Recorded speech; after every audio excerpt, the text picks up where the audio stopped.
안녕하세요. 이혼하거나 고쳐 살거나 주쌤입니다. 제가 이 일을 하면서 이 집 저 집 바람 피운 이야기를 참 많이도 듣잖아요. 어떤 남자들은 늙은 여우처럼 상간녀한테 빼먹을 거 쏙쏙 빼먹고 자기 챙길 거는 악착같이 챙겨가면서 자기 거 하나도 안 잃고 상간녀와 바람을 피웁니다. 자기 시간과 돈 아껴가면서 자기 커리어와 사업도 챙겨가면서 가정도 잘 챙기면서 늙은 여우처럼 바람을 피우는 남자들이 있죠. 그런데 어떤 남자들은 감정에 휩쓸려가지고 상간녀한테 미쳐가지고 돈 쓰고 마음 쓰고 시간 쓰고 심지어 자기 회사 일 뭐 사업도 반쯤 팽개쳐 놓고 가정도 다 망가뜨리고 자식들도 망가뜨리면서 병신호구처럼 상간녀한테만 올인하는 사람들이 있어요. 만약에 이 두 가지를 놓고 봤을 때 아내분들 입장에서는요, 병신호구보다는 차라리 늙은 여우가 낫다는 거예요. 이거는 본인 성향도 있고 이제 바람 경력 그리고 상간녀의 특징에 따라서 이런 성향이 갈릴 수가 있는 것 같아요. 그러니까 처음 바람을 피운 사람일수록 상간녀를 많이 사랑할수록 아주 여우 같은 상간녀를 만날수록 병신호구가 되기 쉽다는 겁니다.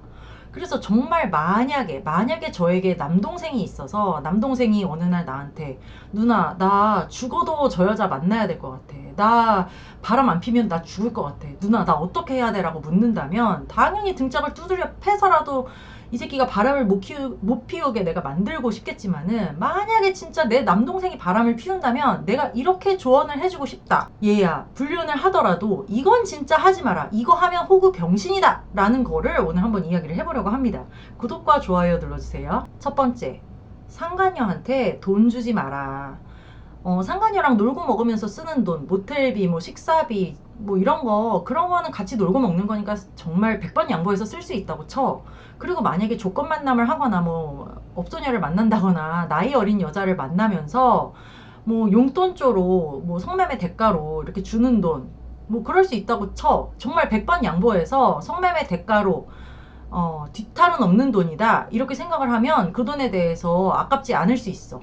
그런데 만약에 네가 바람을 피우면서 그 닳고 다른 이혼녀나 나이 많은 업소녀 출신의 상간녀들을 만나면서 정기적으로 돈을 주는 것만은 절대 하지 마라. 이렇게 이야기를 하고 싶습니다. 바람 피우는 남자들 중에서 상간녀에 대해서 미안하고 불쌍한 마음이 들어가지고 뭐 50만 원씩 용돈하라고 다달이 보내준다든지 몇백만 원씩 생활비를 보태준다든지 이렇게 스폰서 개념으로 다달이 따박따박 돈을 주는 경우가 있어요. 이 돈은 정말 위험한 겁니다. 아무리 액수가 적어도요, 정기적으로 나가는 돈이 굉장히 위험하고 나중에는 크게 다가오는 법이잖아요. 이 주던 돈 상간녀랑 헤어진다고 해서 딱 끊을 수 없어요. 상간녀들이 그거를 물고 놓지를 않습니다. 예를 들어서 뭐 100만 원씩 다달이 용돈을 주고 있었어. 근데 이제 둘이 그 2년이 다 해서 이제 헤어지려고 그래. 그런데 상간녀가 당장 100만 원 안 들어오면 아쉽잖아요. 그러니까 이 남자는 이렇게 딜을 친단 말이에요. 자기야, 자기가 나한테 100만 원씩 주던 거 그거 내 생활비인데 자기가 100만 원 끊으면 나 앞으로 뭐 먹고 살아? 나 그럼 생활이 안 되는 거 알잖아. 그러면 나 당신이랑 몇 년 만났으니까 뭐 퇴직금, 위로금, 뭐 위자료라고 치고 나 한 1,000만 원, 2,000만 원만 주면 안 돼? 일시불로 주면 내가 앞으로 100만 원 안 줘도 내가 거기에 대해서 토달지 않을게. 막 이러는 거야. 지가 무슨 권리라도 가진 양 행동을 하고 그게 무슨 자기 무슨 노동의 대가 이런 것처럼 생각을 해가지고 그 돈을 못 끊게 만듭니다. 심지어 어떤 상간녀들은 이제 이러죠. 너랑 나랑 헤어지는 게 내가 헤어지고 싶어서 헤어지는 것도 아니고 네가 나한테 실증나서 네가 딴 여자 만나서 네가 가정으로 돌아가겠다고 나랑 헤어지자고 하는 거잖아. 그러면 나는 앞으로 어떻게 살아? 나는 사랑하는 너도 잃는데 돈도 쪼들려야 돼? 너 헤어지고 나서도 나한테 따박따박 100만 원씩 보내. 막 이런 상간녀도 있어요. 이렇게 상간녀한테 돈을 주기 시작하면 끊기 정말 힘들고요. 이 사람한테 돈이 어느 정도 나온다 생각하면 상간녀들이 또 살살 긁어가지고 점점 더 빼먹을 생각을 하기 때문에 상간녀한테 정기적으로 돈을 주는 것만은 하지 마라 라고 이야기하고 싶습니다. 그리고 또 이렇게 따박따박 주는 돈은요, 반드시 어딘가에 흔적이 남고 나중에 액수가 커지면 와이프한테 들킬 확률도 커지죠. 위험하게 돈 주지 마라 이런 얘기 하고 싶네요. 두 번째는 집착하지 마라입니다. 상간녀에 대해 집착하지 마라. 이 관계에 집착하지 마라 라는 조언을 꼭 해주고 싶어요. 특히 처음 바람 피운 사람들 아주 새님 같고 순진한 남자들이 상간녀에게 그렇게 집착을 합니다. 자기가 뒤늦게 만난 사랑이라고 생각해서 그런지 무슨 세기의 사랑, 운명의 사랑을 만난 것처럼 이 여자를 굉장히 각별하게 생각하고 특별하게 생각해서 이 여자를 놓지 않으려고 막 별지랄을 다 하는 분들이 많아요. 본인도 가정이 있고 심지어 상간녀도 가정이 있는 경우인데도 상간녀와 헤어질 때 막 그거를 잊지 못하고 막 감정적으로 행동하는 분들이 있어요. 특히 처음 바람 피우는 사람들 정말 조심하셔야 됩니다. 우리가 상간녀에 대해서 이 사람은 나를 사랑해 라고 생각을 하고 연인이라고 생각을 하니까 이렇게 감정적인 행동이 나오는 건데요. 사실 이 상간녀라는 존재는 굉장히 무서운 존재입니다. 본인도 유부녀면서 또는 본인이 이혼녀인데 유부남을 만난다? 유부남인 줄 알면서 연애질을 한다는 거는 보통 여자로서는 생각도 하기 싫은 일이고 보통 여자라면 선을 그을 일인데 유부남인 걸 알면서도 관계를 이어나가고 불륜을 저지른다는 거는 이미 이 여자가 제정신이 아닌 여자인 경우가 굉장히 많아요. 물론 불륜하는 여자들이 다 처음에는 이렇게 이야기를 하겠죠. 만약에 이혼녀면 나 이혼하고 나서 남자 처음 사귀어봐. 나 정말 이혼할 때 상처 많이 받아가지고 남자한테 다시는 마음을 안 열려고 그랬는데 이혼하고 나서 정말 내 눈에 들어온 남자는 당신뿐이야. 나 이혼하고 나서 몇 년 동안 남자 안 만났잖아. 당신이 처음이야. 당신이 그만큼 특별하고 내가 사랑해. 이렇게 당연히 얘기하지. 그리고 이제 자기가 기혼이면서 바람 피우는 여자들은 자기 남편에 대해서 막 험담을 하면서 우리 남편 정말 별것도 아니고 나랑 사랑해서 한 결혼도 아니었고 나한테 관심도 없고 들키지도 않을 거고 들키면 그냥 이혼하지 뭐. 당신이 훨씬 괜찮은 사람이야. 당신 너무 고마워. 사랑해. 막 이렇게 하면서 당연히 불륜을 처음 시작할 때는 그렇게 이야기를 합니다.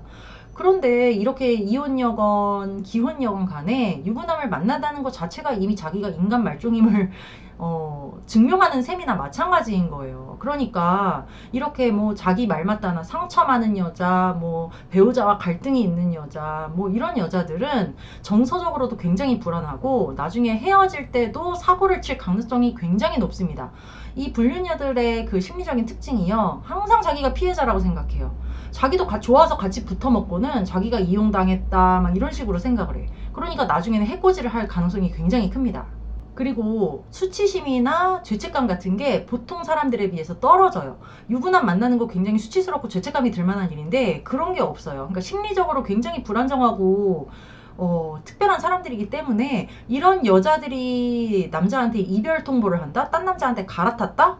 땡큐야. 완전 안전 이별 각이야. 너무 잘 됐어. 정말 좀 갖고 놀았다가 이제 떠나간다고 하니까 슬퍼하는 척 하면서 그냥 보내주면 돼. 그런데 꼭 처음 바람 피우는 사람들이 이 여자를 각별하게 생각하고 진짜 사랑이라고 착각을 해가지고 떠나려는 이 여자를 붙잡으려고 막 이상한 행동을 해가지고 정말 형사소송에 휘말리는 경우도 있고요. 뭐 스토킹으로 고소당하고, 뭐 상대방 남편한테 걸려가지고 상간남 소송을 당하고, 막 폐가 망신하고, 막 이런 경우가 생기는 거예요. 그러니까 불륜하다가 만약에 여자가 떠나려고 한다? 조용히 그냥 놔주고 안전이별하는 것에 감사하게 생각을 해야 됩니다. 절대 집착하시면 안 된다는 말씀 드리고 싶네요. 불륜은 끝이 반드시 불행하게 끝나게 되어 있습니다. 미래가 없어요. 불륜에 무슨 미래가 있어. 그러니까 미래가 없고 끝이 불행한 이 불륜을 상대방이 마음을 접어서 이 관계가 끝났다면 그냥 시절 인연이구나. 이제 이 인연이 다 했구나 생각하고 그냥 받아들여야 되는 거지. 이거를 내가 붙들려고 노력을 해봤자 소용이 없는 거고요. 이 사랑이라는 감정을 너무 오랜만에 느끼니까 이 사랑이라는 감정에 취해가지고 막 현실 판단이 안 돼. 그러니까 사랑이라는 감정을 좀 죽이고 어차피 이 내 고통스러운 감정도 시간이 지나면 잦아든다라는 것을 믿으시고 떠나가는 인연은 그냥 놓아주는 게 맞다는 거죠. 그리고 세 번째는 너무 많이 오픈하지 마시라는 거예요. 남자들이 참 웃긴 게요. 자기가 섹스하는 여자가 지 여자인 줄 알고 온갖 비밀을 다 얘기해. 자기 신상 다 까. 심지어 자기 애들 이름 학교까지 다 미주알 고주알 다 떠들어. 그래가지고 상관녀는요 가만히 앉아서 이 남자에 대한 약점을 다 잡아요. 그거 나중에 결국엔 다 내 약점으로 돌아오는 거거든요. 남자들이 자기가 사랑하는 여자니까 자기랑 잠자리 하는 여자니까 이 여자 믿고서는 내 맨속살을 다 보여주는 거야. 근데 막상 이 여자들은 약아가지고 자기의 약점 될 만한 거, 자기의 신상, 뭐 자기의 사생활 이런 걸 잘 오픈하지 않아요. 몇 년 동안 만났는데 상간녀 집도 모르는 남자들도 많고요. 근데 상간녀는 이 남자에 대해서 정말 너무너무 잘 알고 있어. 어떤 회사를 다니는지, 이 집 와이프가 뭐 하는 사람인지, 와이프 전화번호 알죠. 애들 전화번호까지 알지. 뭐 이 처가 본가까지 다 알고 있는 경우가 너무 많아요. 그래서 나중에 이게 다시 화살이 나한테로 돌아와서 나를 협박하는 수단으로 쓰인다니까. 이 상관녀 나랑 섹스할 때나 좋은 애인이지 뒤돌아서면은 완전 남이고요. 완전 내 적이라고 보셔야 됩니다. 그래서 아까 얘기했듯이 떠나가면 그냥 떠나가라 하고 보내줘야 되는 존재인 건데 너무 나의 것을 많이 오픈을 하고 상간녀에 대한 정보가 없으면 나중에 헤어지자고 할 때 협박을 당하는 경우가 너무너무 많다는 거예요. 상간녀들이 어떻게 협박을 하냐면 네 자식한테 내가 알릴 거다. 네 와이프한테 가서 알릴 거다. 너 왜 이혼 안 하냐? 막 이러면서 지랄지랄해. 돈을 요구하기도 하고 이혼하지 않으면 내가 네 와이프한테 가서 폭로해버리겠다. 네 가족 이혼시켜버리겠다. 네 애들 다 내가 망쳐버리겠다. 너 회사 못 다니게 만들어주겠다. 막 이런 식으로 협박을 해요. 그러면 이 남자는 지금까지 불륜하면서 뭐 3년, 4년 사귀면서 주고받은 문자나 이런 것들도 이미 다 삭제하고 없어. 상간녀는 안 지우고 다 가지고 있단 말이야. 클라우드에 다 저장을 해놨어. 그러면은 이 상간녀가 이 정보들을 지 멋대로 편집을 해가지고 지한테 유리한 자료를 만들어서 와이프한테 막 폭로를 해버리기도 하고 막 이렇게 되는 거예요. 그래서 상간녀에게 너무 많은 정보를 주지 마시라고 꼭 이야기를 드리고 싶네요. 그리고 네 번째는 티 내지 마시라는 겁니다. 특히 사내불륜, 복자기 빼고 다 안다고 하잖아요. 무슨 비상계단에서 뭐 잠깐 만나고 화물 엘베에서 잠깐 만나고 이런 거 다 눈 있다? 다 보고 있어.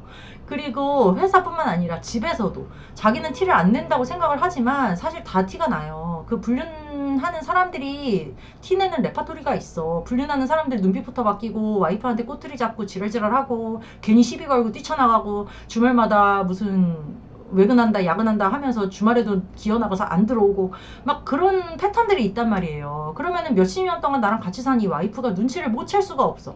보통은 3개월에서 6개월 사이에 걸리게 됩니다. 근데 본인만 모르는 거야. 자기는 안 걸릴 줄 알아. 근데 반드시 티가 나게 되어 있고 특히 티를 낼 때도요, 자기가 좀 미안한 게 있으면 와이프한테 꼬투리 잡고 와이프한테 심하게 안 해야 되는데, 이 사람들은 불륜에 빠져서 자기 감정에 휩싸였지, 죄책감도 없어지지 하니까 와이프를 막 죽일 듯이 달겨들면서 막 그러는 경우가 있어요. 나중에 걸리고 나서 너무너무 후회할 겁니다. 시간이 지나면 그 사랑이란 감정 어차피 잦아들고, 불륜 어차피 다 파국으로 끝나게 되어 있는데, 이 와이프한테 상처 준 거, 자식한테 상처 준 거 몇 년이 지나도 회복하기가 어렵고요. 나중에 피눈물 흘리면서 후회하는 남자들 굉장히 많습니다.